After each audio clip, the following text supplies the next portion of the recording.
Bonjour à toutes et tous. Merci beaucoup d'être ici. C'est un vrai plaisir. C'est un lieu magnifique et c'est un super bel amphithéâtre. Merci d'être ici pour ce voyage dans le temps que je vous propose. On va avoir 1h30 pour construire une transition écologique jusqu'en 2050, mais pas n'importe laquelle. Une transition écologique qui se fasse au service du bien commun. Vaste programme, et vous allez voir que cette expérience, elle va être assez interactive. Donc j'espère que vous avez bien digéré, parce que vous allez avoir du boulot. Je vais commencer par me présenter en quelques mots, et surtout vous dire d'où je parle. Je trouve que c'est toujours intéressant de savoir d'où on parle. Moi, je m'appelle donc Pierre-Alix Lauré-Bavet. Aujourd'hui, je suis le cofondateur d'un projet qui s'appelle 2 tonnes, dont je vous parlerai plus dans une minute. Mais en gros, moi, mon parcours de vie, il a commencé en Guyane, enfin, il a commencé en France métropolitaine, j'ai grandi en Guyane, et ma carrière, elle a commencé au Canada, à Montréal, où je travaillais pour une entreprise qui avait une mission aussi simple que complexe. C'était d'aider les organisations, et notamment les entreprises, à être à la fois plus performantes et plus épanouies en organisant des défis pour leurs équipes, des défis qui questionnent les gens sur leurs valeurs, sur ce qui est important pour eux, et qui leur permettent de les vivre en tant que tels, et de créer des habitudes, des changements qui vont s'appliquer dans le monde de l'entreprise. Et c'était absolument passionnant parce que ça m'a amené à prendre des COMEX d'entreprises automobiles américaines et de les amener à gravir une montagne par moins 50 degrés dans le nord-est des États-Unis. Ça m'a amené à prendre une vingtaine d'entrepreneurs et de leur faire traverser l'Atlantique à la voile, ensemble, alors qu'ils ne se connaissaient pas avant. Ça m'a amené à prendre des équipes de 200 personnes et à leur faire des relais à la course à pied entre Montréal et New York. Rien à voir avec l'écologie, mais ça m'a donné un goût pour la transformation humaine et surtout la transformation quand on a des défis qui nous bousculent, qui nous challengent et qui nous poussent à nous demander qu'est-ce qui est important. En 2017, j'ai voulu partir et j'ai commencé à avoir un autre défi qui me semblait un défi assez ambitieux, c'était le défi de la transition écologique. Et j'ai fait le choix, par le hasard de la vie, d'aller en Argentine. Je suis parti en Argentine et je me suis dit, en arrivant sur place, j'ai vu que c'était l'année des énergies renouvelables. Alors je me suis dit, tiens, ça m'intéresse, je vais aller investiguer sur le terrain pour savoir ce que ça veut dire. J'ai pris mon vélo et je suis parti à la rencontre des gens qui font ça sur le terrain. Donc je suis allé voir des maires, des professeurs d'école, des entrepreneurs, des députés, et je leur ai dit, c'est quoi les projets, comment ça se passe? Et ça m'a permis de voir des problèmes sur la façon dont les projets étaient menés et de vouloir y apporter des solutions. Et ça m'a amené à créer une entreprise de conseil en transition énergétique qui s'est basée à Mendoza, au pied de la cordillère des Andes. C'est la région viticole en Argentine, et donc on a commencé à travailler pour le monde viticole sur place et à faire notamment des audits énergétiques. Donc là, exit l'approche humaine, approche purement technique, passionnant, mais ultra frustrant.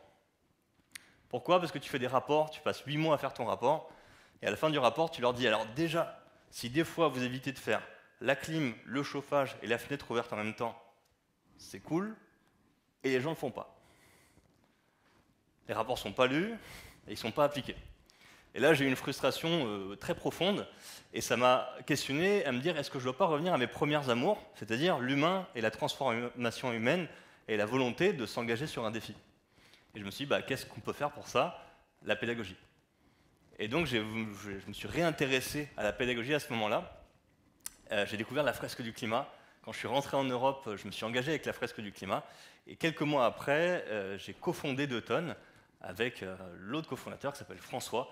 Et on s'est lancé ensemble parce qu'on s'est dit, ce qu'il nous faut, et c'est issu de mon expérience personnelle, c'est que les gens ils aient à la fois les moyens d'agir avec des connaissances, qu'ils connaissent le levier, qui servent à quelque chose, qui sont impactants, mais aussi l'envie d'agir. Non pas pour quelque chose qui est chiant, mais pour un projet dans lequel ils croient. Ça m'a amené donc à cofonder 2 tonnes et à former plein de gens, à vivre plein d'expériences avec des gens ultra différents, dans les boîtes, des militants, des gens du grand public, et même des ministres. Ça, c'était au cabinet de la ministre de la Culture, il y a quelques années, donc de découvrir beaucoup d'humains. Le projet 2 tonnes, il a été créé en 2020 et il a fait son bout de chemin en même temps que moi. Le projet 2 tonnes, il a une raison d'être qui est simple. Nous, on croit en la pédagogie. Et on a une raison d'être, c'est qu'on veut accélérer une transition qui soit à la fois écologique et sociale en mobilisant les gens et en fédérant autour de l'écologie. On le fait via une expérience pédagogique qui est assez unique, qui est assez innovante, qui s'appelle l'atelier d'automne. Est-ce qu'il y a des gens qui ont déjà fait l'atelier d'automne? On a 2 personnes. L'atelier d'automne, qui est une expérience en intelligence collective, où on va prendre un groupe de 6 à 15 personnes et on va leur faire réaliser un scénario de transition écologique jusqu'à 2050 pour respecter les engagements de l'accord de Paris, en 3 heures uniquement, pour que vraiment ils puissent en tirer des leçons par l'apprentissage, en faisant des erreurs, etc. L'atelier, on le déploie un peu comme la fresque du climat, massivement en permettant aux gens de devenir animateurs. On fait l'atelier en 3 heures et ensuite en 3 heures on peut se former à l'animation et le faire vivre autour de soi, que ce soit avec ses proches, ses amis, mais aussi ses collègues. Ce qui nous a permis d'avoir un déploiement qui n'était pas du tout prévu. On est bientôt à 200 000 participants et on a plus de 9 000 animateurs et animatrices partout en France, mais aussi à l'étranger. Voilà, donc ça c'est une belle aventure et c'était cool. Comme ça, vous savez d'où je parle. Aujourd'hui, je vous ai dit, on va parler de transition écologique et bien commun. Moi, mon sujet qui m'intéresse au départ, c'est l'écologie. Et on pourrait se dire, en première approche, bah oui, mais c'est évident que la transition écologique, c'est le bien commun. Moi, j'aime pas trop les évidences. Quand on me dit non, mais c'est évident, il faut même pas en parler, je dis bah tiens, moi j'ai envie qu'on m'explique, j'ai envie de comprendre ça. Et donc, je vais vous poser des questions. Et on va voir si c'est évident ou pas. Je vais vous poser des questions et à chaque fois, il y aura 3 options. Je vais vous demander à main levée quelle option vous répondez. Vous êtes prêts? Première question. Entre 1993 et 2015, comment a évolué la proportion de la population qui vit dans l'extrême pauvreté? C'est-à-dire 2,15 $ par personne et par jour en parité de pouvoir d'achat. Est-ce que cette proportion a doublé? Est-ce qu'elle est restée la même? Est-ce qu'elle a été divisée par 3? Qui dirait la réponse A? À main levée. Grosse majorité. Qui dirait la réponse B? 4-5 personnes. Et qui dirait la réponse C? 3 personnes. Eh bien, la bonne réponse est la réponse C. Donc là, vous voyez le graphe, c'est un graphe de la Banque mondiale qui vous montre l'évolution et on voit qu'on a dit divisé par 3, mais on pourrait quasiment, si on remonte un peu plus, diviser par 4. De quasiment 40% à quasiment 10% aujourd'hui. Là, c'est jusqu'à 2015. Si on regarde les toutes dernières années depuis 2020, effet Covid, on est plutôt à une remontée. Mais au macro, quand même, on a une tendance qui est quand même globalement quand même très positive. Il y a eu beaucoup d'erreurs. Je tiens à le signaler. Deuxième question. En 2020, dans les pays à faible revenu, quelle est la part des filles qui terminent l'école primaire? Pays à faible revenu, il y a 4 catégories définies par la Banque mondiale et c'est la 4e catégorie de pays. Qui dirait que c'est 25%? On a 4, 5, 6, 7 personnes. Qui dirait 45%? On a à peu près la même chose. Et qui dirait 65%? Et on a un bon tiers-tiers. Eh bien, la réponse est 65%. Donc bravo. On a un petit comité serré là-bas. C'est 65%. Et donc là, vraiment, c'est donc sur les pays à faible revenu. Chiffre qui, là aussi, bon, la dynamique, enfin, statique est pas vraiment, on ne sait pas trop ce que ça veut dire. Par contre, la dynamique, on le voit, c'est quand même assez remarquable. On a une évolution qui est très positive de cette proportion-là. Alors, pour nuancer un tout petit peu, parmi les animateurs et animatrices d'automne, on a des gens qui connaissent très bien le sujet de l'éducation en Afrique et qui nous disent que des fois, les chiffres peuvent être un peu trompeurs. La qualité de l'éducation ou autre, ça peut être un peu trompeur. Cependant, on a quand même une tendance qui est très positive. Troisième question. Si on prend tous les pays dans le monde, tous les continents, et qu'on fait une moyenne, c'est quoi l'espérance de vie à la naissance dans le monde aujourd'hui? Qui dirait 50 ans? Qui dirait 60 ans? Et qui dirait 70 ans? Là, on a une grosse majorité de 70 ans. Et c'est une bonne réponse. C'est une bonne réponse.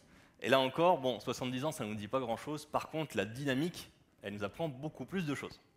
Pourquoi? Parce que là, vous voyez le graphe d'évolution depuis plus de 2 siècles, et on voit que ça a été très stable pendant longtemps, et qu'ensuite, fin du 19e, milieu du 19e, on a commencé à avoir une évolution qui est remarquable à 2 titres, selon moi. Déjà, elle est vraiment grande. On parle de plus 30, plus 40 années d'espérance de vie, donc c'est colossal. Et deuxièmement, elle s'applique partout et dans tous les pays.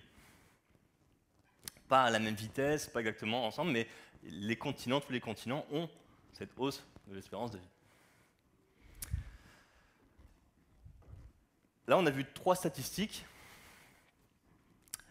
Et pour info, on voit que c'est des statistiques assez globales, sur lesquelles, même là, des fois, on a du mal à savoir où on est le monde. On fait pas mal d'erreurs, même sur des trucs aussi globaux que ça. Mais si j'arrête la conférence maintenant, je vous dis terminé, vous pouvez partir, continuer votre après-midi, qu'est-ce qu'on se dit? On en ressort comment? Tout va bien?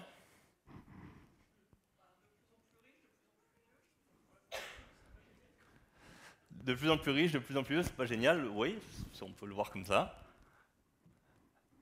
D'autres apprentissages?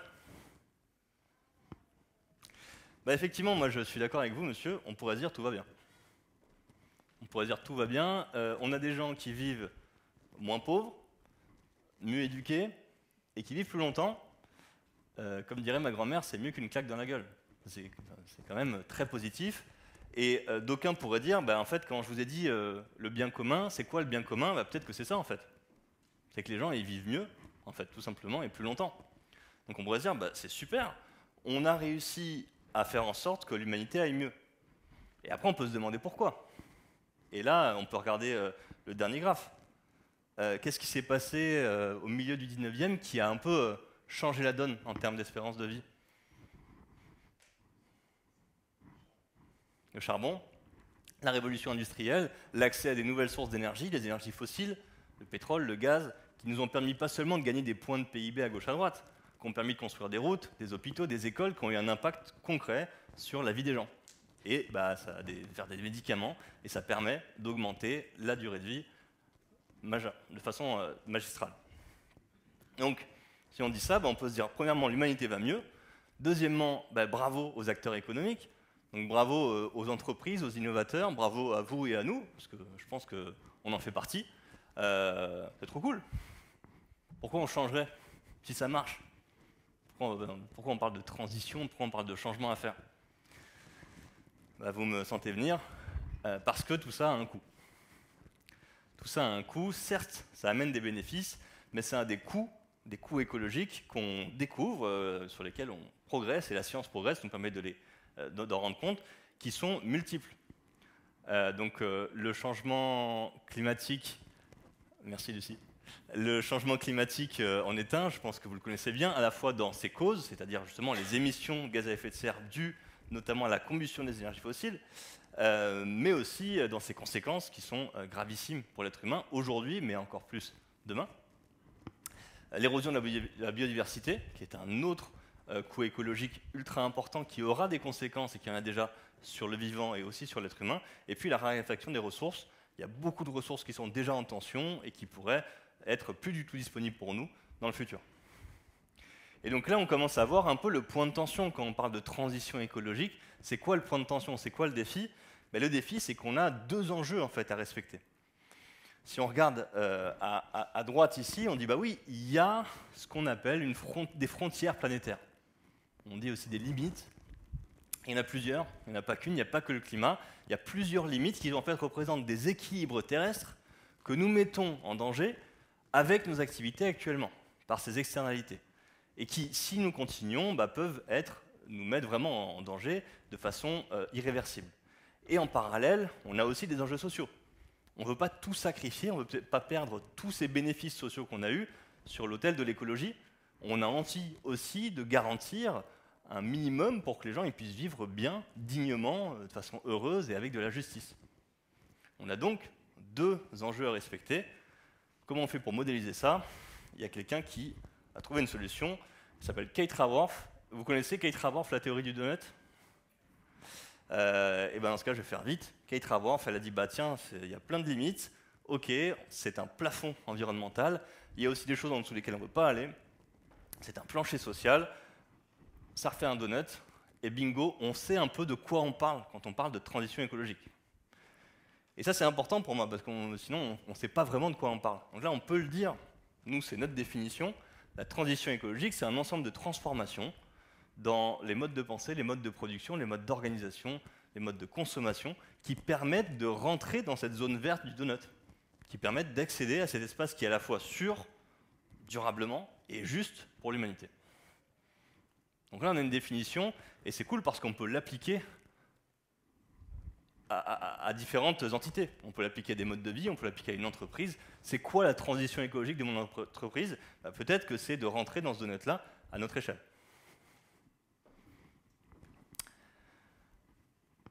Ceci étant dit, la question qu'on peut se poser, c'est comment on fait pour agir concrètement. Là, on voit le donut, on dit ok, trop cool, c'est simple, c'est clair, mais ce que vous me dites, c'est que si on veut agir pour la transition écologique, il faut être capable pour chaque décision de prendre en compte 9 enjeux écologiques, 17 enjeux sociaux, et de s'assurer qu'on ne fait aucune faute. On prend tout en compte à chaque fois. Évidemment, c'est très compliqué. Et encore plus quand on ne connaît pas le sujet, c'est très compliqué de pouvoir prendre des décisions sur la base d'autant d'indicateurs différents. Comment on fait pour en avoir un qui est tangible? Nous, en y réfléchissant, on voit que le climat, c'est un excellent point d'accroche. Le changement climatique, c'est un excellent point de départ pour justement pouvoir piloter des stratégies. À 3 titres. Déjà parce qu'on le connaît très bien. On le connaît très bien, on a une base scientifique qui est très avancée sur le sujet, notamment grâce au GIEC. Et donc, on sait exactement de quoi on parle. Il y a des sujets sur lesquels la science est encore en train de progresser. Ça, c'est le premier sujet. Le deuxième sujet, c'est que c'est très central. Le sujet climatique, il est très central, il est très lié à la biodiversité, il est très lié aux enjeux sociaux, parce que ce sera impacté directement. Donc, il a un côté très central. Le troisième sujet, c'est qu'on a, sur le changement climatique, un outil de mesure quantifiable, rationalisable, qui permet de piloter les démarches. Ça s'appelle l'empreinte carbone, et ça permet d'associer à un mode de vie ou une entreprise des émissions de gaz à effet de serre, et donc de quantifier l'impact qu'elle a sur le climat. Donc on a une seule unité quantifiable, et on peut exactement piloter nos démarches. Et notamment, on peut savoir qu'est-ce qu'il faut faire pour y arriver. Qu'est-ce qu'il faut faire pour éviter de dérégler trop le climat jusqu'à un point où on se mettrait en danger de façon irréversible. Le GIEC a fait les calculs, et il faut qu'on arrive à réduire drastiquement nos émissions, avec notamment un point de passage sur la trajectoire, c'est les fameuses 2 tonnes en 2050.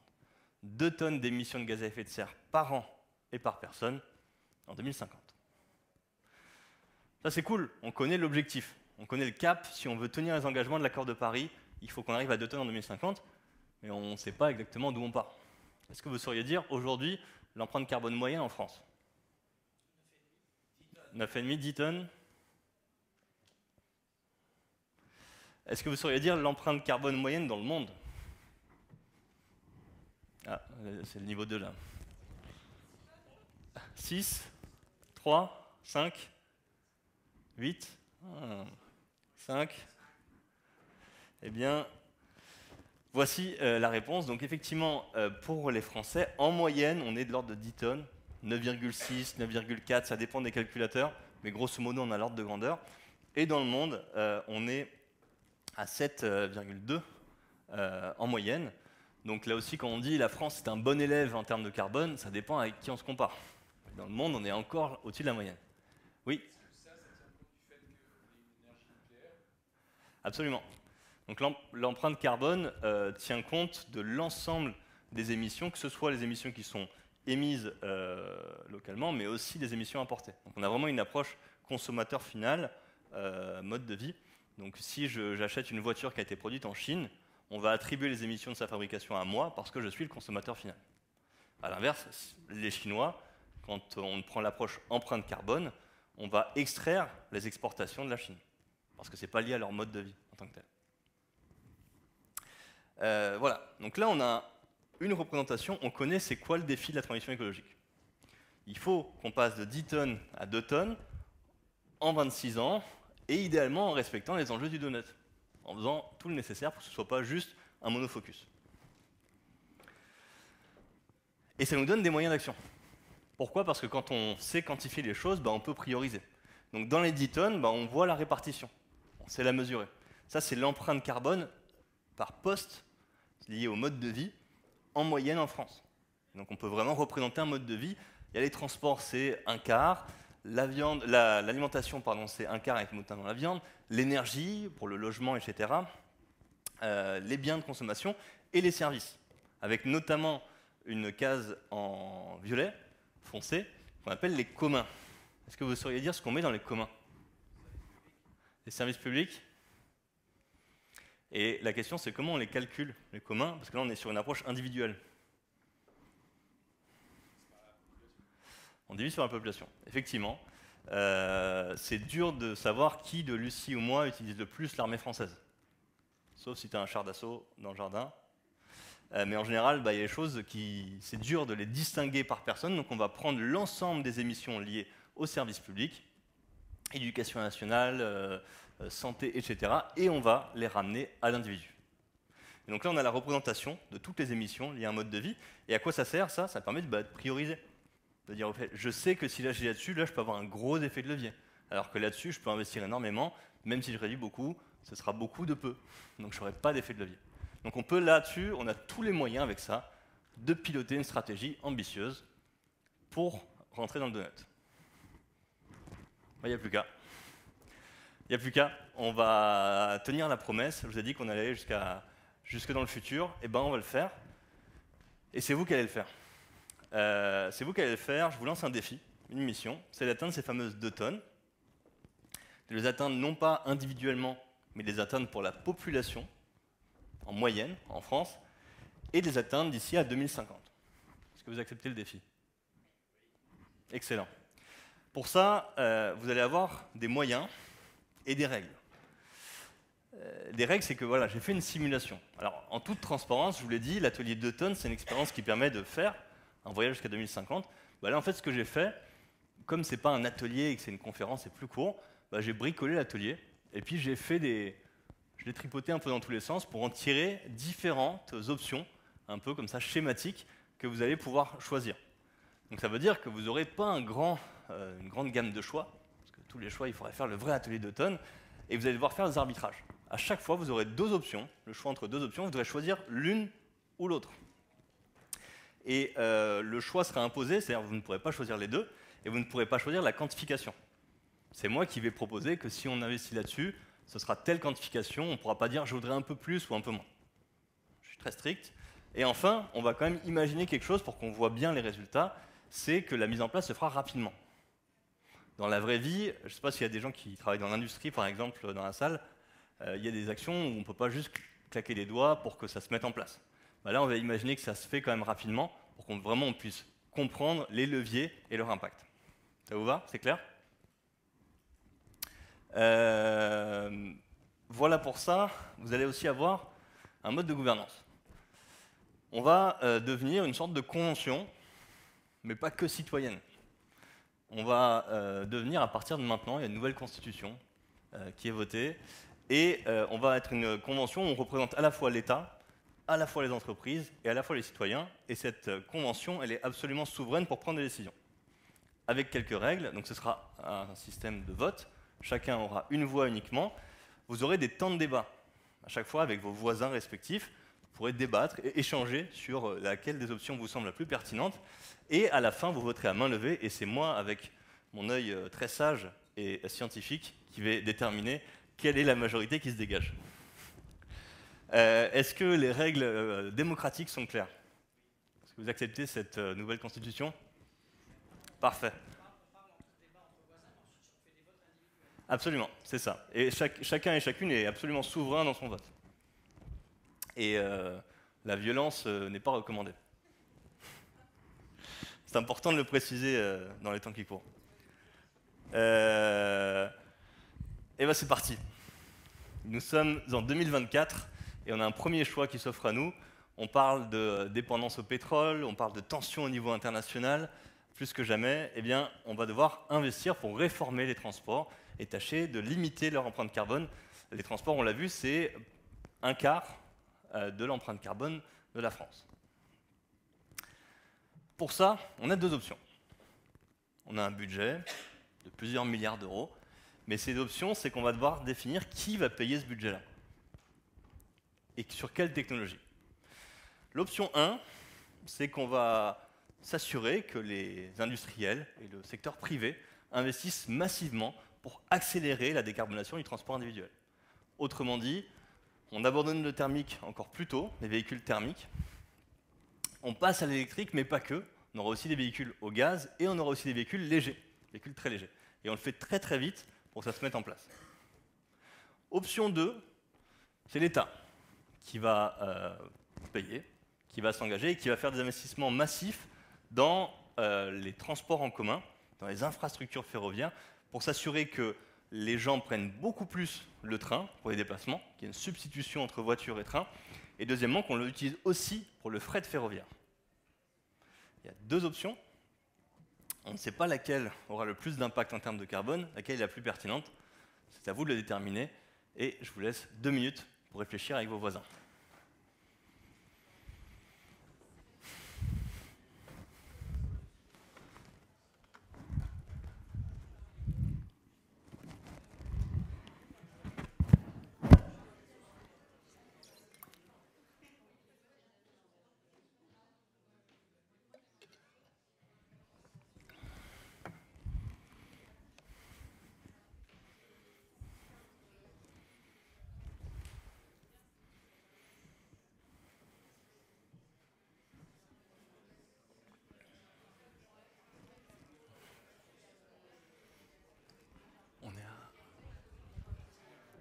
On est à combien là? Ça marche, merci.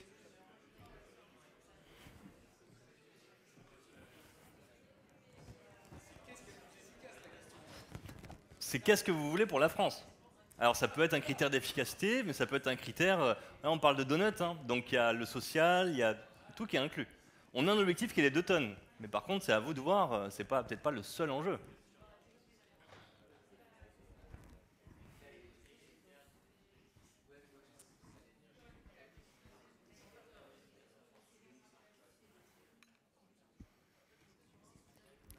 Encore 30 secondes de délibération.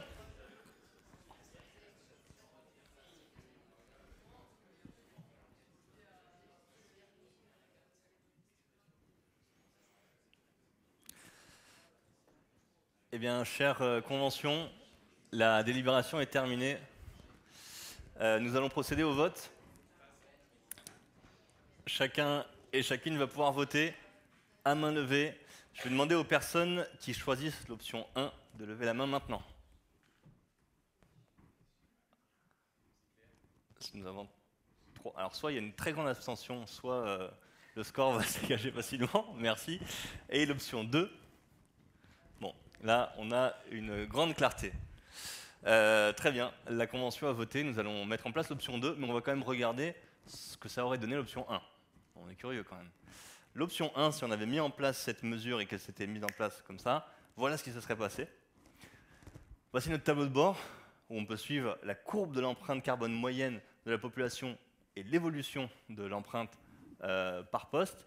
Si on avait investi sur les véhicules individuels, on aurait baissé de 1,2 tonnes, soit moins 13%. C'est un bon score quand même. Et on peut le comprendre, on a vu que la voiture, c'est le plus gros poste d'émissions par Français, donc forcément il y a un gros effet de levier. Et avec l'option 2 que vous avez choisie, nous atteignons 0,7 tonnes de réduction, soit moins 8% uniquement. Alors désespoir, fatalité. On va demander un témoignage, peut-être. J'aimerais savoir, peut-être une personne qui a choisi l'option 2, pourquoi vous l'avez choisi, et est-ce que vous êtes satisfait des résultats? C'est quelqu'un qui se lance? Monsieur? Ah, madame?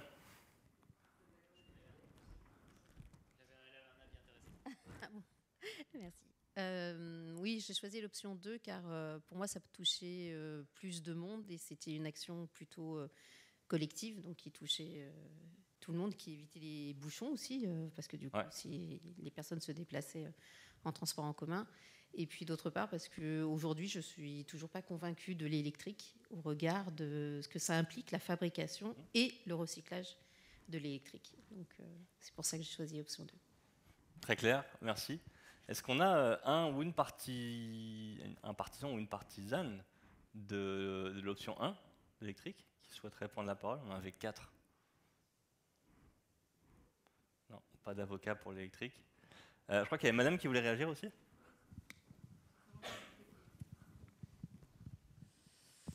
Moi, ça ne m'étonne pas qu'il n'y ait que 0,7 tonnes de CO2 d'économiser en 4 ans, parce que c'est une option long terme, et ça nous oblige à reconsidérer notre urbanisme, en fait.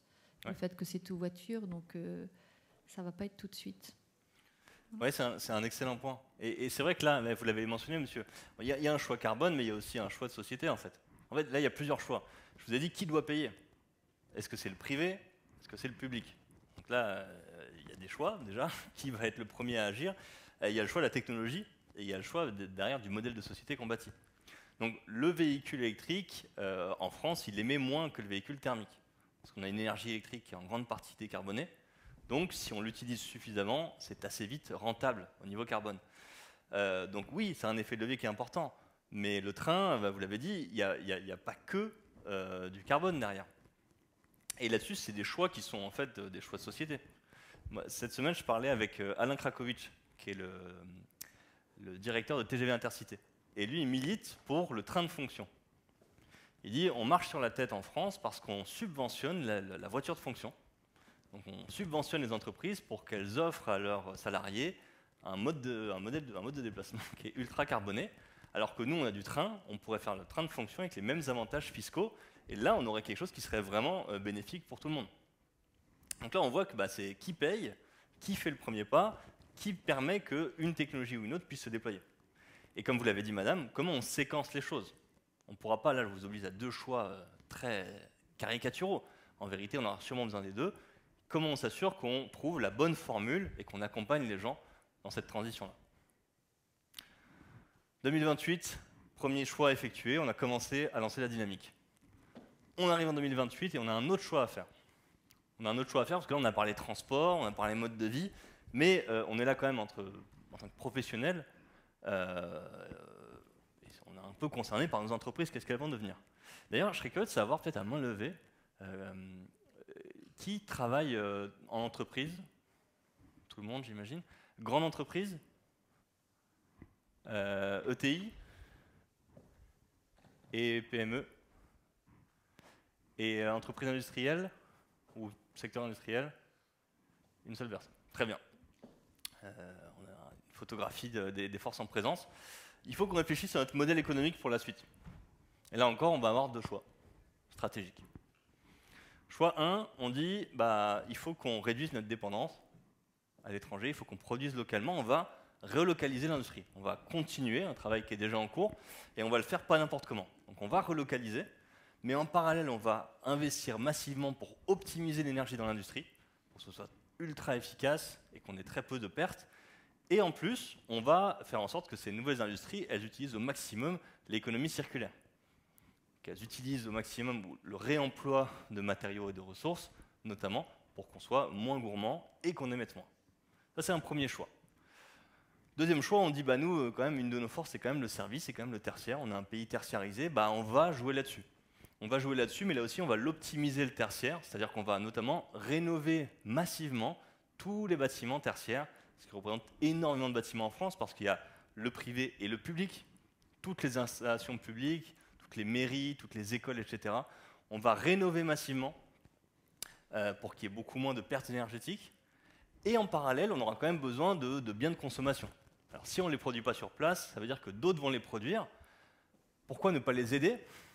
Investir à l'étranger, chez nos pays desquels on importe, pour s'assurer qu'ils aient les moyens de se décarboner eux aussi.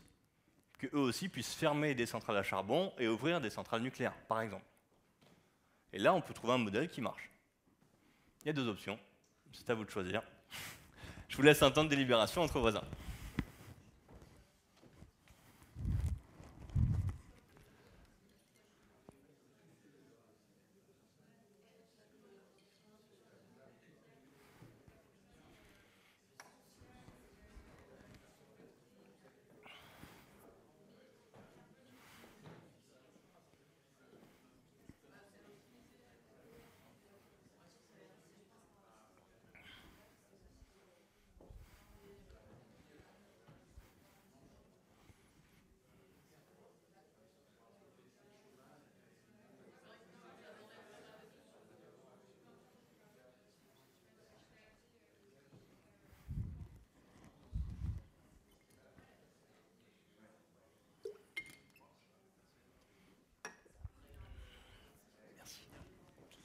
Encore 10 secondes.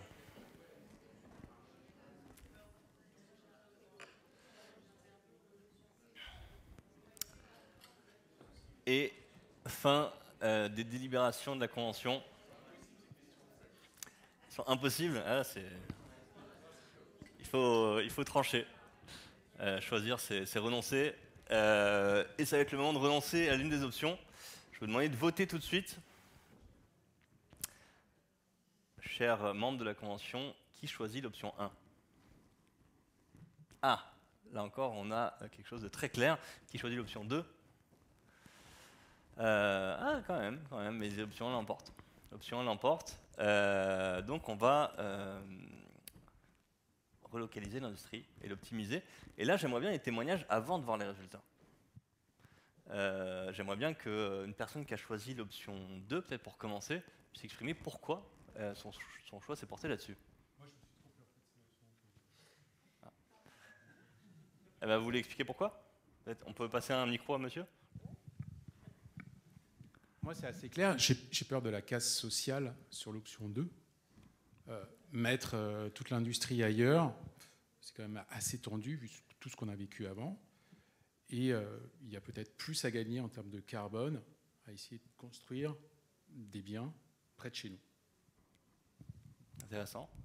Les partisans de l'option 1 et les partisans, peut-être une femme, ça serait, ouais. Lucie, on a madame qui... Option 2. Madame en violet.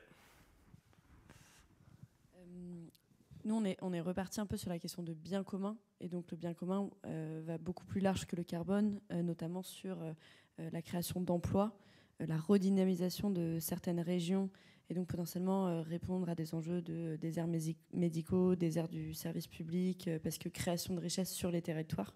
Donc, pour des questions de carbone, je pense qu'on recentralise une partie de notre carbone. Mais par contre, si on prend un enjeu beaucoup plus global qui intègre des dimensions à la fois sociales et sociétales, selon nous, on rentrait plus dans des dynamiques de bien commun. Très intéressant. On voit que effectivement, le carbone, c'est une chose, mais c'est pas que. Alors, on va quand même montrer les résultats, savoir si cette option était gagnante en termes de carbone. Voici les résultats si on avait choisi l'option 1. Voilà ce qui se passe. Pac. On continue à baisser et on fait moins 0,7 encore. Moins 8% à nouveau en 4 ans. On a décéléré par rapport au premier tour, mais on reste quand même sur un rythme intéressant. Pour info, si on avait choisi l'autre option, voilà ce qui se serait passé. On aurait été à 0,6 de baisse. Assez peu de différence entre les deux.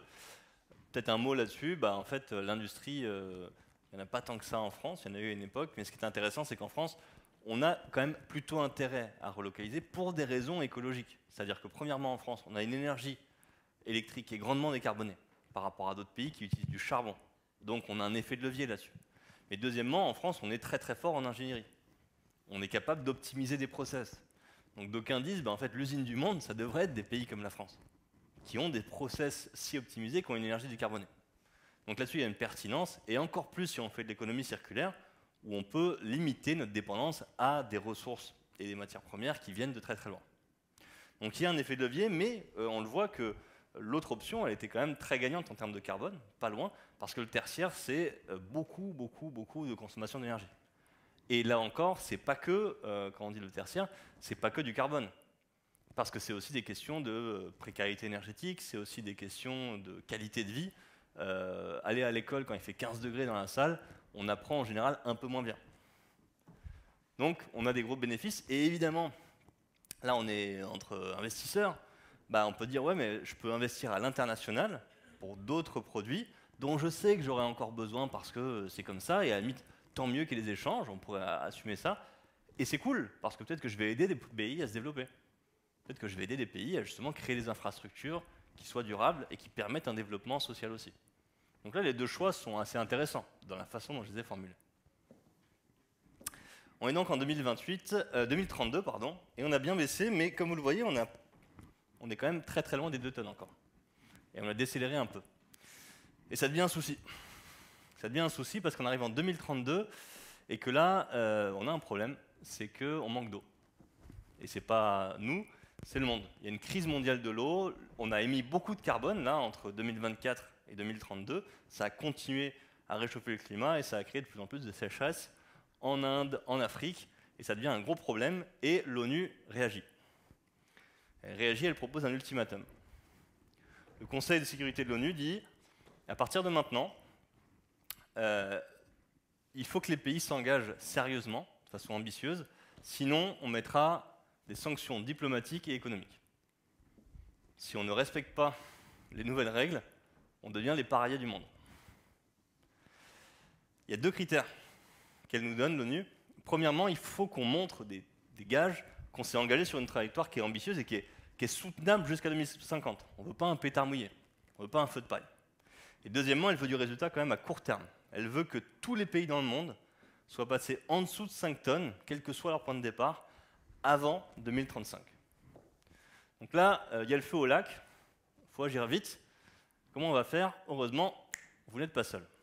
Vous n'êtes pas seul parce que vous avez des experts qui vous aident, qui ont bien analysé, qui ont potassé le sujet, et qui vous ont fait des propositions. Si on veut atteindre, passer en dessous de 5 tonnes en 2035, il y a des leviers qu'il faut activer, qui correspondent aux gros leviers qui nous restent sur l'empreinte carbone. Les transports, on a déjà investi, on va développer l'intermodalité dans les transports. Donc on va faire en sorte que les gens puissent faire un peu de covoiturage, et un peu de train, et un peu de vélo, et donc qu'on soit le plus efficace possible. On va aller encore plus loin. L'alimentation, on n'a rien fait pour l'instant. Là, on va s'y mettre sérieusement pour faire en sorte qu'en moyenne, on passe à une consommation de viande de 2 repas à base de viande par semaine, par Français, pas plus. Mais on ne va pas le faire que comme une action individuelle. On va le faire aussi en travaillant sur l'offre. La restauration collective, la restauration d'entreprise, on va permettre à ce que les gens puissent manger végétarien et de qualité des bons produits. Troisième chose, on va travailler sur la durée de vie des biens de consommation. Et là encore, on ne va pas juste dire aux gens « gardez votre téléphone plus longtemps », on va travailler sur la production, on va travailler sur l'offre, on va s'assurer qu'on donne accès aux gens à des biens qui peuvent se garder longtemps. Donc on connaît les leviers, et on sait que si on les met en place, ça va marcher. Mais il ne faut pas qu'on se rate, il faut qu'on trouve la meilleure méthode. Et on a un troisième choix qui peut-être va un peu gratouiller. Troisième choix, si on veut entraîner un cycle de comportement vertueux, créer une vraie dynamique qui est durable, on va devoir travailler sur la structure du modèle économique. Première option, on réforme le système fiscal. Donc on ne dit pas on ajoute une taxe carbone de plus, un truc comme ça en plus, on dit on réforme le système fiscal pour que précisément il intègre le carbone, l'écologie dans le système, et qu'il y ait des produits qui soient plus chers de ce fait, et d'autres qui soient moins chers, qui soient soit défiscalisés, soit même subventionnés, et qu'on ait un équilibre là-dedans. Et qu'on crée un incitatif fort pour les entreprises et pour les individus pour consommer de façon décarbonée. C'est une option 1. Option 2, on dit, nous on fait confiance aux gens. Par contre, on ne veut pas taxer différemment. Par contre, on veut juste réguler. On dit, vous pouvez faire ce que vous voulez, mais pas plus de ça. Vous pouvez prendre la voiture, mais vous ne pouvez pas dépasser ça. Vous ne pouvez pas dépasser telle empreinte carbone. On peut le faire de plein de façons, en suivant exactement ce que les gens font, et on le limite. Vous pouvez faire ce que vous voulez, mais vous avez un plafond, vous ne pouvez pas le dépasser. Il y a deux options. Oui, peut-être une clarification?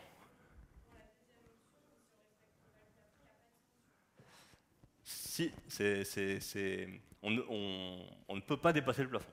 Donc par exemple, pour donner un exemple concret au niveau individuel, on peut imaginer, c'est pas de la science-fiction, que ta carte de crédit, que tu vas utiliser pour payer, on trace exactement tes achats, on sait piloter l'empreinte carbone de tes achats, et après tu vas chez l'épicier, on te dit bah non, désolé, vous êtes bloqué, vous avez acheté X kilos de viande ce mois-ci, vous ne pouvez plus en acheter. Et évidemment, ça s'applique pour les entreprises. Pareil, vous avez produit, pourquoi pas, vous avez produit tant d'unités de biens, tant de voitures ce mois-ci, vous ne pouvez pas en produire plus. Ou vous en avez vendu tant, vous ne pouvez pas en vendre plus. Donc on régule ça. Là encore, deux options, à vous de débattre.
Si vous voulez vous déplacer pour changer de voisin, avoir des discours différents, n'hésitez pas. Là, c'est un choix quand même. Là, c'est un choix important. Là, hein.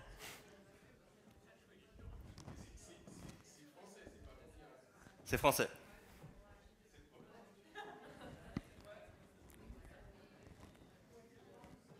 Alors précisément, vous savez quoi? On va faire un truc. Pour éclairer le débat, on va faire témoigner un partisan ou une partisane de chaque option. Avant le vote, peut-être ça vous fera changer d'avis.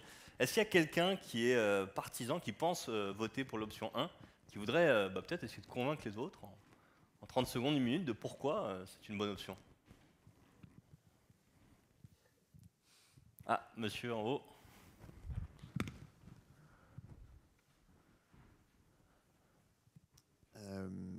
Comme on en parlait, on ne croit pas trop à l'écologie punitive et le flicage de chaque achat, comme tu le décrivais. Moi, je suis plutôt pour la pédagogie et je trouve que changer le système fiscal et inciter les gens à... Parce que souvent, les gens achètent quand même les choses les moins chères, hein, parce qu'on a un peu de moyens. Et du coup, si on les aide à choisir les bons produits avec une réforme du système fiscal, je pense que ça va plus facilement inciter les gens à acheter les bons produits, plutôt qu'en leur donnant des barèmes où finalement il va y avoir beaucoup de colère sociale, je pense. Je pense notamment à la limite de 4 fois dans la vie pour l'avion qu'avait donné Jean-Marc Jancovici. Je pense que c'est pas facile à faire passer. Par contre, sur les entreprises, je me demande si l'autre option n'est pas mieux. Mais voilà, sur le grand public, je pense que c'est l'option 1. Intéressant. Eh ben, merci beaucoup. Est-ce qu'on a quelqu'un qui penche pour l'option 2, qui est prête à se faire avocat ou avocate de l'option 2? Peut-être monsieur, pour varier un peu les personnes. Le raisonnement, je l'ai poussé dans le sens inverse, c'est cette notion de 2032-2035, 3 ans. Et justement, il faut c'est un scénario hypothétique, donc on peut se permettre de la radicalité. Faire confiance à la volonté de tout le monde, un peu de mal à y croire, donc une vision beaucoup plus radicale, beaucoup plus, c'est pas incitatif, beaucoup plus coercitive, si on peut dire. Ouais. Ah, bon, c'est la démocratie, allez-y. Allez-y. L'option 1, en fait, elle permet pas aux riches, elle permet aux riches justement de continuer à consommer comme ils veulent. C'est exactement ce qu'on vit aujourd'hui. C'est pour ça que principalement je ne vote pas pour cette option. Et c'est eux qui polluent le plus. Intéressant. Alors, pour l'égalité des temps de parole, il faudrait qu'une deuxième personne qui est pour l'option 1 puisse s'exprimer, parce que sinon, ça biaise le débat. On a madame en haut. Je vais essayer de reprendre l'argument dans l'autre sens. Je suis d'accord sur les riches. La seule chose, c'est que si on introduit le poids du bilan carbone dans le prix des choses, dans les valorisations d'entreprises, etc., évidemment, ça touche les riches en l'occurrence, pas dans la consommation, mais dans la propriété. Et donc, forcément, si vous faites, ça incite les investissements à aller au bon endroit. Ouais. Voilà. Donc, les riches, de fait, ne pourront être riches que s'ils font des choses mieux. Alors après, ça ne veut pas dire qu'ils n'auront pas d'yacht, hein, c'est pas mon sujet. Très intéressant. Eh bien, le débat a été éclairé par certains des membres et la décision vous revient. On va donc passer au vote. Chers amis, qui vote pour l'option 1?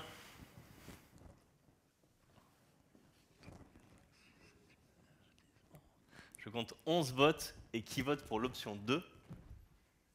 Ah, je crois qu'on a un peu d'abstention là. Alors 1, 2, 3, 4, 5, 6, 7, 8, 9, 10, 11, 12, 13. C'est l'option 2 qui l'emporte.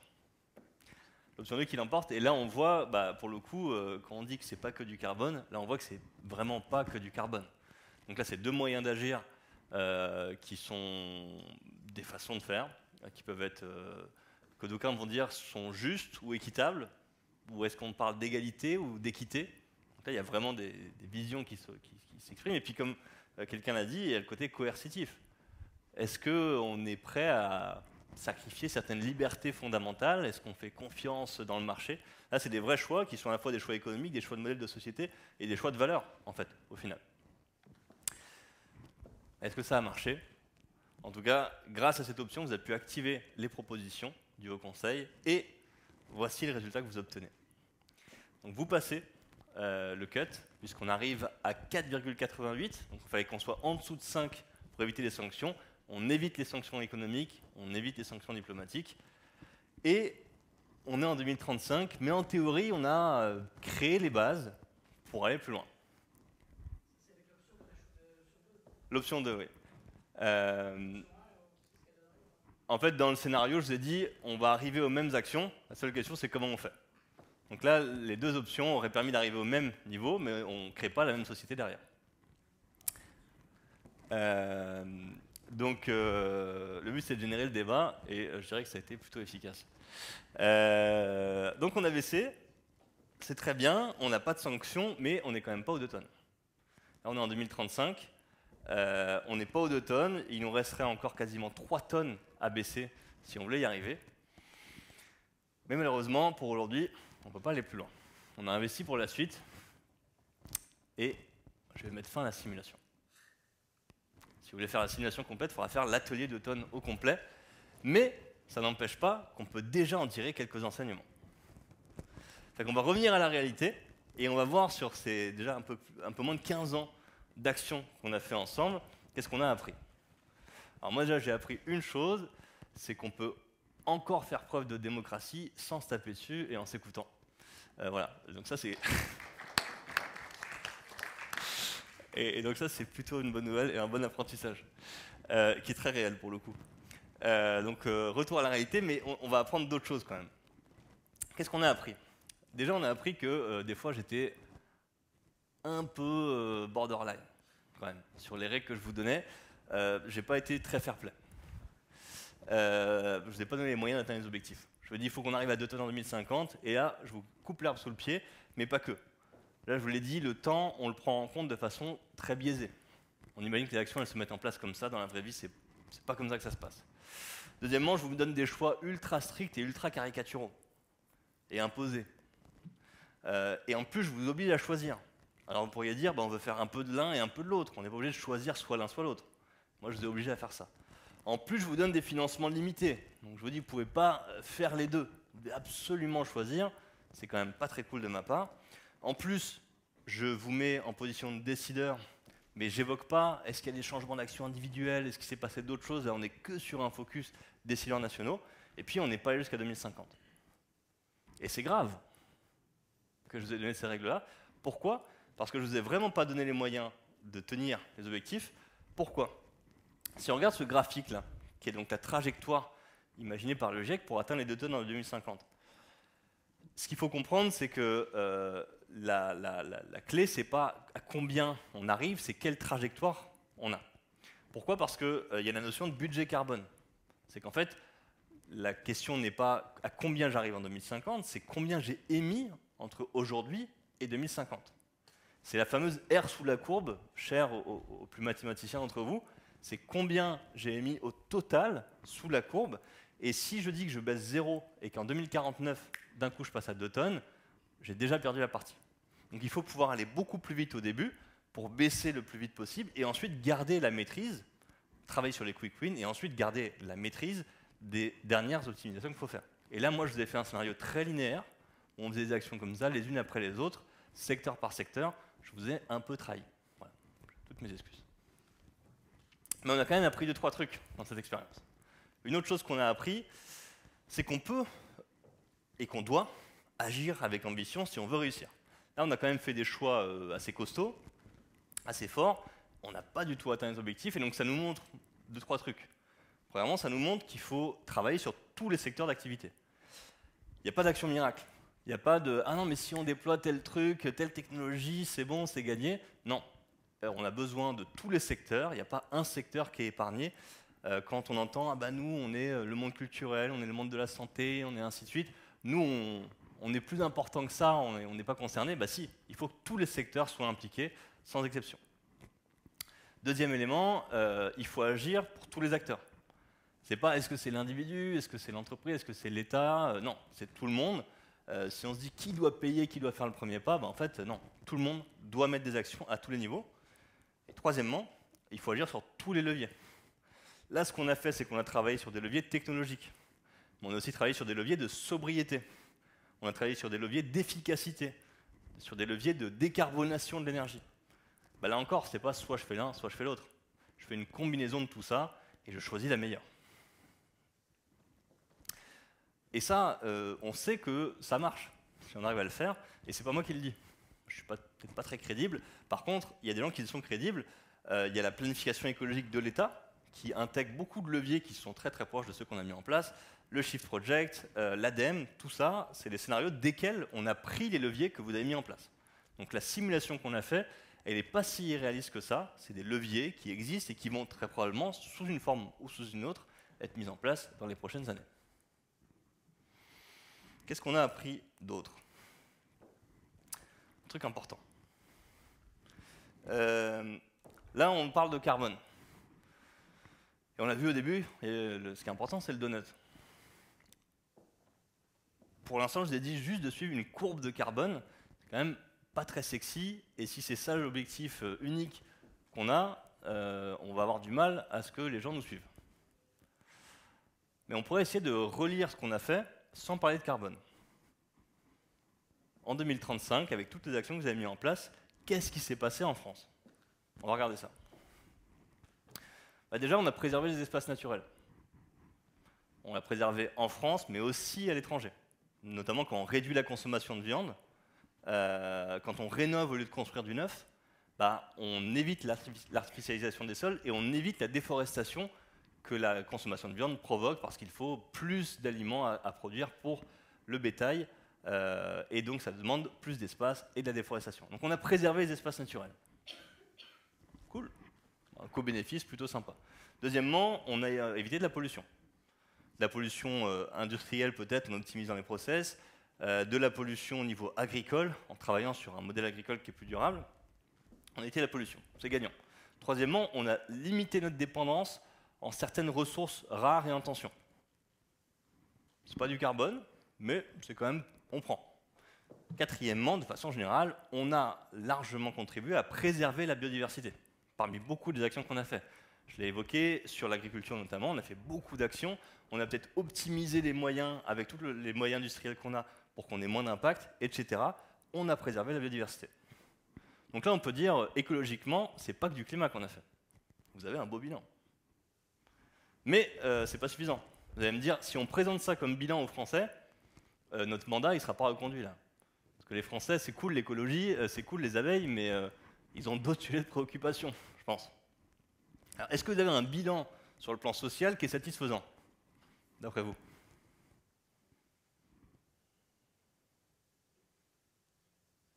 On ne sait pas, dubitatif. Bon, on va regarder, on va pas... Ouais, exactement. Exactement, on a créé des emplois. Donc la rénovation, par exemple, on le sait, ça va créer énormément d'emplois. C'est même un point de tension. On sait qu'on va manquer de main-d'œuvre, on aura des tensions de la main-d'œuvre là-dessus. C'est vrai aussi pour l'industrie, vous l'avez évoqué. C'est vrai pour beaucoup de secteurs. Donc on crée de l'emploi. Plutôt pas mal. Deuxièmement, on améliore la santé des gens. Là, ce qu'on a fait, c'est quoi? La viande, on a dit, on réduit la consommation. On le sait, les nutritionnistes sont pour la plupart très alignés. La consommation de viande à excès, notamment de la viande rouge, ou de la charcuterie, ça crée des maladies cardiovasculaires, par exemple. Mais on n'a pas fait que ça. On a travaillé sur la mobilité douce. Et moi, je parlais encore avec Harmonie Mutuelle il y a quelques jours, il disait, mais c'est le facteur de prévention des maladies à la fois physiques et à la fois mentales, numéro 1. Quand on fait un peu d'activité sportive, on sait que les gens tombent beaucoup moins malades, et y compris en termes de santé mentale. Et bien là, on a fait ça, comme ça, par la bande. On a amélioré ça. Bien joué. Troisièmement, vous l'avez évoqué, monsieur, l'équité territoriale. Je ne sais pas si c'est ressorti dans les débats très récemment, les travaux de Jérôme Fourquet sur à quel point, dans le déterminant du vote de plein de Français, il y a la distance de la gare le plus proche, ou la distance du bureau de poste le plus proche. Là, quand on investit massivement sur le service public, les transports en commun, c'est qu'éventuellement, on va désenclaver des territoires. Et là, c'est pas juste on désenclave, c'est aussi on accorde de l'équité d'accès aux services publics, l'équité d'accès à des biens de consommation, etc. Donc ça, c'est plutôt intéressant, et a priori, c'est plutôt une préoccupation importante pour les Français. Et puis, dernier point, une autre préoccupation importante, la souveraineté. C'est quand même bien de pouvoir maîtriser un peu son destin. Bah là, notamment quand on réindustrialise chez nous, c'est quand même gagnant. C'est quand même gagnant, on maîtrise, on ne dépend pas d'un autre pays, on sait ce qu'on fait, on produit, on maîtrise notre qualité, on sait ce qu'on consomme. Bah, c'est quelque chose que les Français attendent, y compris de leurs décideurs. Bah, on a fait tout ça. Donc là, je vous dis bravo, parce qu'on avait un focus carbone, bah, on a fait tout ça aussi, par la bande.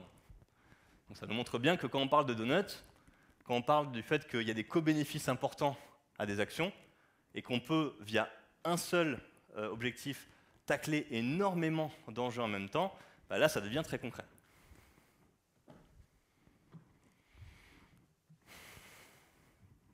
J'ai une question pour vous. Là, je vous ai mis quelques choix comme ça. C'était pas vachement créatif, il n'y a pas beaucoup d'options. Est-ce que vous, il y a une option, une action, un type d'action, un truc que vous auriez aimé que je vous propose, qui me manquait là, qui vous êtes frustré?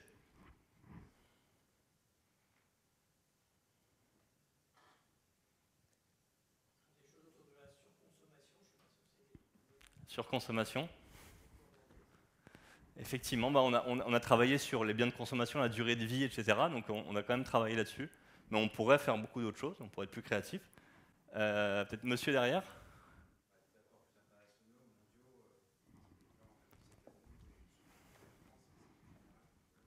Ouais, effectivement. Accords internationaux. Madame en violet.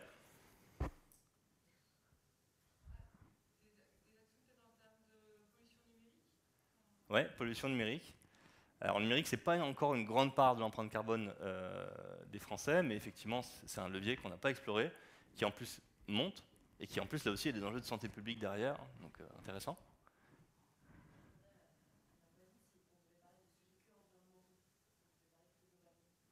Proposé. Ouais. Alors, ça, c'est une excellente question. Est-ce qu'on peut investir sur le bonheur? Comment on peut investir sur le bonheur? D'aucuns diront que c'est peut-être qu'en faisant tous ces co-bénéfices-là, on a travaillé sur le bonheur, mais on pourrait aussi viser plus directement le bonheur. Et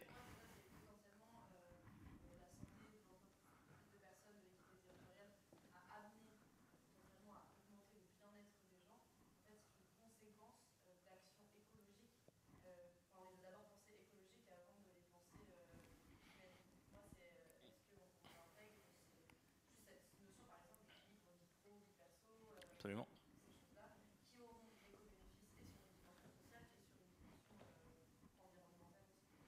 Absolument. Et ça, c'est un excellent point. La mesure du bonheur, déjà, c'est dur à mesurer, mais c'est un peu, des fois, l'oublié de l'action publique, parfois. Excellent point. Peut-être une dernière proposition, madame. Gestion des déchets. C'est vrai qu'on s'est passé à la trappe. C'est passé à la trappe, mais pour moi, il y a autre chose d'encore plus important. Vous pourriez m'en vouloir méchamment. Là, je vous ai fait prendre plein d'actions. On a fait de la voiture, du train, de la viande, tout ça. C'est quand même un peu technocratique, tout ça. Un peu, on fait des plans, on met des investissements là, et puis ça obtient tel résultat. Peut-être qu'il y a un truc qu'on a oublié. L'éducation. Je vous ai proposé aucune action pour sensibiliser, pour embarquer, pour faire de la pédagogie, pour expliquer aux gens. Donc c'est bien beau de dire on va mettre des quotas, on va mettre des taxes et tout ça, mais peut-être tu peux dire déjà je vais commencer par expliquer aux gens bien les sujets, puis peut-être qu'en fait il n'y aura même pas besoin de lui dire tu n'as pas le droit de faire ça. Peut-être que les gens naturellement ils vont mettre en place des comportements vertueux.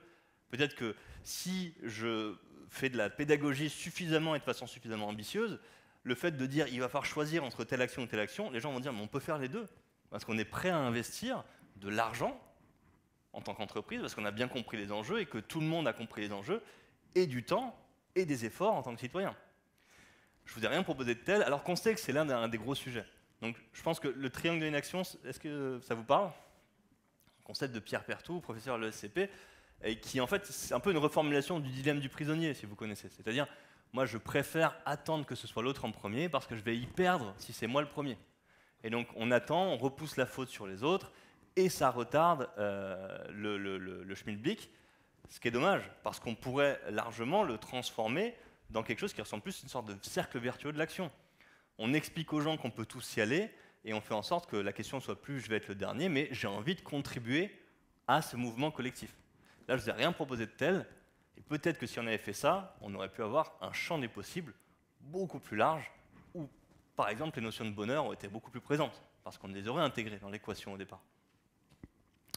Donc là encore, je suis pas cool.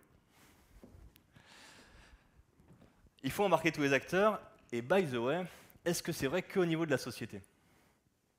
Là, encore une fois, on est entre professionnels ici à Tech for Climate. On peut dire, ouais, alors là, c'est bien beau, au niveau macro, comme ça, les dynamiques sociales et tout ça, mais est-ce que ça s'applique que là? Moi, je pense que non. Ça, c'est un concept qui n'existe pas. L'octogone de l'inertie en entreprise. Bon, on a la même chose, grosso modo. Ce n'est pas les mêmes parties prenantes, mais c'est un peu la même chose. Quand on veut transformer une organisation, quand on veut transformer une entreprise, on a plein de parties prenantes qui, au départ, ont des avis ou des intérêts qui sont contradictoires et qui, possiblement, vont les uns tirer contre les autres. La direction va dire « mais moi, j'aimerais bien le faire, mais si je rate mon trimestriel, je me fais virer par les actionnaires. » Et les actionnaires vont dire « mais moi, je voudrais bien le faire, mais après, la boîte, elle va perdre, et en bourse, ça va être terrible, et après, je ne pourrai plus revendre mes parts, et ainsi de suite. » Et puis, les collaborateurs vont dire « pareil, moi, j'aimerais bien, je suis d'accord pour faire des sacrifices sur mes conditions de travail et tout, mais j'aimerais que les autres suivent. » Et ainsi de suite. Donc, on a la même problématique, et la même chose, c'est que si on veut essayer de faire en sorte que ça marche, ce schmilblick-là, il faut pouvoir former, embarquer, et pas juste éventuellement dire on va investir là, et tout le monde va suivre à marche forcée.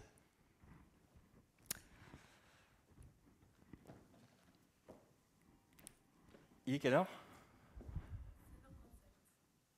Parfait, donc il nous reste 15 minutes, c'est ça? Trop cool. On va pouvoir faire une petite conclusion. J'aurai quelques messages clés à vous partager. Et après, on pourra peut-être prendre, si on a le temps, une ou deux questions.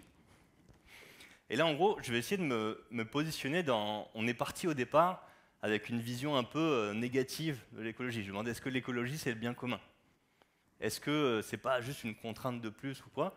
On va essayer de regarder ça à la lumière de ce qu'on a vécu dans la dernière heure et demie. Première chose, est-ce que l'écologie, c'est une fatalité, c'est une malédiction, c'est un sacerdoce, ou est-ce que c'est un défi ambitieux? La question, elle est beaucoup moins évidente là aussi qu'il n'y paraît. Parce qu'aujourd'hui, il y a de plus en plus de Français qui, non seulement, il y a le climato-scepticisme d'une part, donc on ne croit pas que le changement climatique existe ou que c'est dû à l'activité humaine, ça c'est une chose, mais surtout, il y a des climato-fatalistes.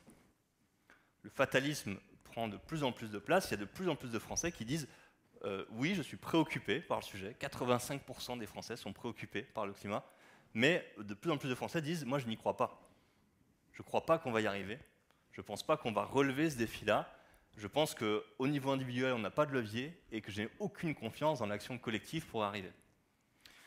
On peut se poser la question comment on voit ça? Est-ce que c'est une fatalité, c'est un boulet qu'on se traîne et de toute façon on n'y arrivera jamais? Ou est-ce que c'est un défi ambitieux? Et la question elle mérite d'être posée parce qu'on l'a vu, le défi, il est ambitieux. Il est presque vertigineux. Et c'est pour ça qu'on n'y croit pas parfois. Parce qu'on dit là, on est à 10 tonnes, il faut qu'on passe à 2 tonnes, on fait des changements, on met en place des choses, on n'y est toujours pas, on le voit, il faut des changements qui sont colossaux. Et à tous les niveaux. C'est pas juste, on met en place une éolienne à gauche, on met en place un tri des déchets à droite, il faut aller beaucoup plus loin, il y a énormément de leviers à activer, et ce défi-là, il faut le relever ensemble. On n'a pas le choix. Si on le voit comme une fatalité, c'est sûr qu'on n'y arrivera jamais. Deuxièmement, est-ce que c'est des contraintes ou des libertés? Pareil, en tant qu'entreprise, on peut dire, là, vous allez nous remettre un lot de contraintes qui va encore plus nous restreindre dans les choix qu'on peut faire, idem pour les individus. Là, ce qu'on a pu voir, c'est que oui, il y a des décisions qu'il faut prendre, il faut trancher, il faut renoncer, mais on a encore la maîtrise de notre destin. L'histoire, elle n'est pas écrite, et surtout, il y a beaucoup de marge de manœuvre, il y a beaucoup de façons de faire. Pour arriver au sommet de la montagne, il y a plein d'itinéraires, et la seule question, c'est de savoir lequel on veut choisir. Il est très probable que le scénario de transition à la française ne sera pas la transition à la chinoise, ne sera pas la transition à l'américaine. Et c'est tant mieux. Il est très probable que le scénario de transition individuelle que moi je vais adopter ne sera pas le même que vous. Et c'est tant mieux. Et au final, on peut tous y arriver comme ça. Donc on a encore un espace de liberté à condition d'agir vite et d'être ambitieux. Et à nous de s'en emparer.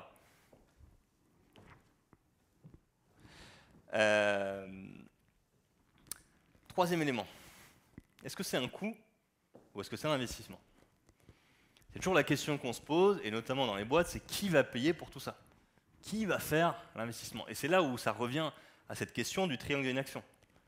Moi, je ne veux pas être le premier à payer, ça va me plomber, que les autres payent d'abord, et après, je pourrais suivre. Et on le sait, il faut investir des milliards d'euros. Il faut flécher de l'argent. Mais de chose une, flécher de l'argent, ça veut dire que l'argent, il existe. C'est-à-dire que si on parle de flécher, ce n'est pas de créer de l'argent magique. C'est juste qu'il y a des choses qui sont investies quelque part, qu'il faut investir ailleurs. Donc ça, ce n'est pas de la magie, c'est possible, mais surtout, le terme clé, c'est de le voir comme un investissement. Si on se pose la question de qui doit payer en premier, déjà, on est biaisé.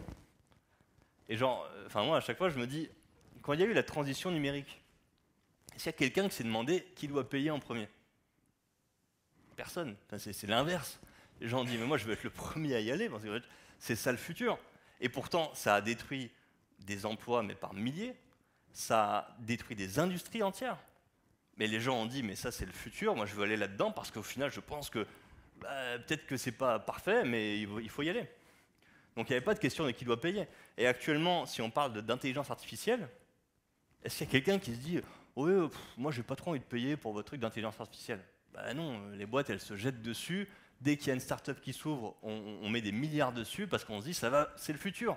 Ça va cartonner, ça va complètement structurer notre société dans le futur. Et quelque part, c'est pas faux. Et là encore, on sait que ça va détruire des emplois, ça va changer les conditions de vie pour le meilleur et peut-être aussi un peu pour le pire, parfois. Et pourtant, on investit là-dessus. Donc moi, je dis, ayons peut-être le même regard sur la transition écologique. Et je voudrais citer un homme pour qui j'ai un respect mitigé. C'est un certain Jeff Bezos. Vous connaissez Jeff Bezos? Et oui, je cite Jeff Bezos dans une conférence sur l'écologie. Il a une citation que j'aime beaucoup. Il dit « On me demande tout le temps, qu'est-ce qui va changer dans 10 ans dans la société? Comme ça, je peux créer l'entreprise de demain. » Alors, c'est la question qu'on lui pose, tous les start-upers qui le croient. Alors, qu'est-ce qui va changer dans la société? Comme ça, hop, j'ai le coup d'avance. Et lui, il dit, moi, je ne me réfléchis pas comme ça. Il dit, moi, quand je crée une boîte, je me demande qu'est-ce qui ne va pas changer dans 10 ans. Parce que là-dessus, je sais que je peux bâtir un business plan solide. Et il dit, moi, quand j'ai créé Amazon, je me suis dit, bon, moi, je sais que dans 10 ans, il y a plein de trucs qui vont changer, plein de technologies, plein de machins. Mais il y a une chose qui est certaine, les gens voudront toujours payer le moins cher possible pour les choses, et les gens voudront que ça arrive le plus vite possible. Et il a dit, c'est comme ça que je vais créer Amazon. Peut-être déjà c'est plus vrai aujourd'hui, mais deuxièmement, c'est absolument certain que dans 10 ans, les problématiques écologiques et les enjeux sociaux associés seront toujours au centre du jeu, seront toujours et encore plus centraux dans nos sociétés. Donc si on est une boîte, on peut faire le pari. Ouais, non, mais j'ai envie de gagner 2-3 ans parce que je peux gagner un peu 2-3 ans, ok, mais tu sais très bien que tu fais juste gagner un peu de temps et qu'après tu vas t'en vouloir parce que tu seras en retard. Donc on peut aussi faire le pari de dire, bah oui, si je sais que ce sera encore le cas dans 10 ans, autant prendre de l'avance, autant être pionnier et ne pas attendre et être le dernier, le dindon de la farce. Autre point, l'écologie, est-ce que c'est une pomme de discorde ou est-ce que c'est une cause commune? Aujourd'hui, vous diriez que c'est quoi dans la société? L'écologie, est-ce que c'est un truc qui crée du lien, qui fédère massivement? C'est plutôt un truc qui crée des divisions. Division? Non, on a la bonne franquette là. Division? Malheureusement, on pourrait le dire qu'il y a plutôt des éléments de division. C'est des divisions qui sont des fois liées à des raisons politiques, etc. On peut le voir comme ça, mais on peut aussi se dire, précisément, on a une société qui est très divisée aujourd'hui, sur énormément de sujets, on a du mal à faire du lien, on a du mal à avoir des enjeux sur lesquels on est d'accord. Peut-être que là, on a un point sur lequel on peut travailler ensemble. On peut dire, on n'est pas d'accord sur tout, mais là-dessus, on a un ennemi commun. Et sur cet ennemi commun, on peut juste aussi travailler sur un cap, un projet collectif, et se dire on peut tous s'embarquer là-dedans. Peut-être autour de ça, autour de ce truc qui est quand même fondamentalement fédérateur, on peut créer une cause commune, on peut créer du lien, on peut bâtir du collectif. Et si on arrive à faire ça, effectivement, on peut redonner de l'espoir dans les gens, dans leur capacité d'agir, parce qu'ils voient des gens autour d'eux qui agissent, et si on arrive à faire ça, on peut y arriver. Et non pas y arriver de façon absolument dramatique, mais d'y arriver d'une façon qui nous plaît, en créant la société qu'on veut créer. À condition qu'on ait la bonne méthode. Si on fait tout à marche forcée, sans consulter, sans embarquer les gens, sans faire de la pédagogie sur le sujet, on sait très bien que ça ne marchera pas. Par contre, si on est capable de le faire à tous les niveaux, ça marchera. Et c'est pareil là encore dans les boîtes.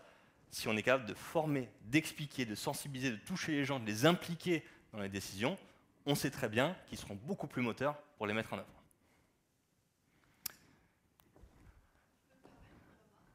Certainement.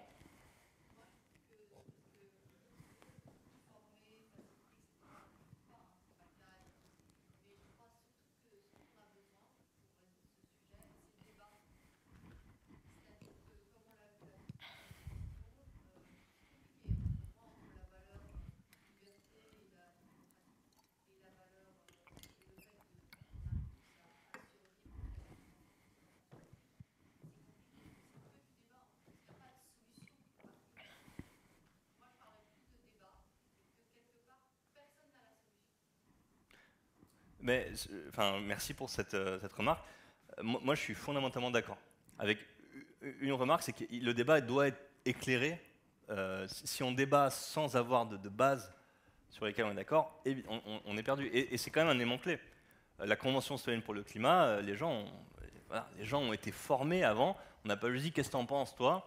Tu connais rien, tu sais pas ce que c'est qu'une empreinte carbone, tu sais pas ce que c'est que justement la théorie du donut, les enjeux sociaux, etc. Qu'est-ce que tu en penses? On sait qu'on aura un débat qui ne sera pas fécond.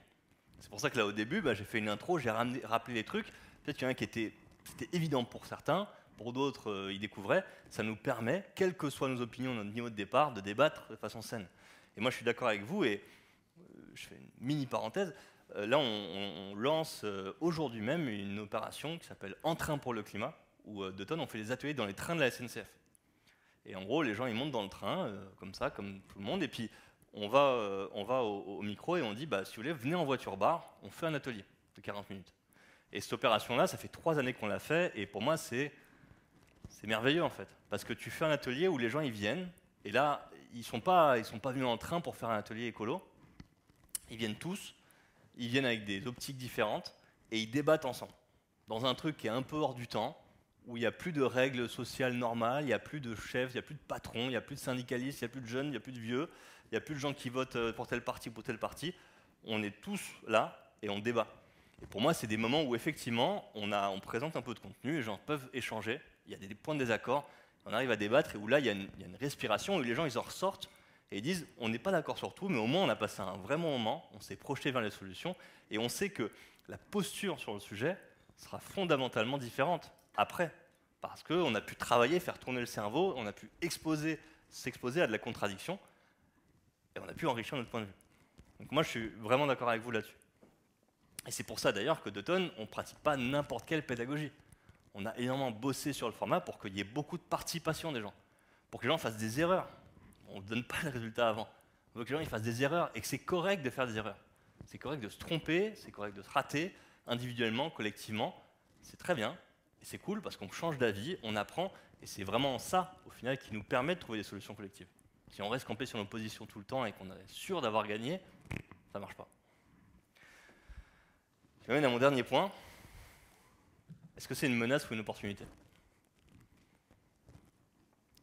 Et là, ça nous renvoie à tout ce qu'on a dit. Est-ce que c'est un truc où il faut absolument trouver une solution coûte que coûte, parce que sinon on va avoir des problèmes?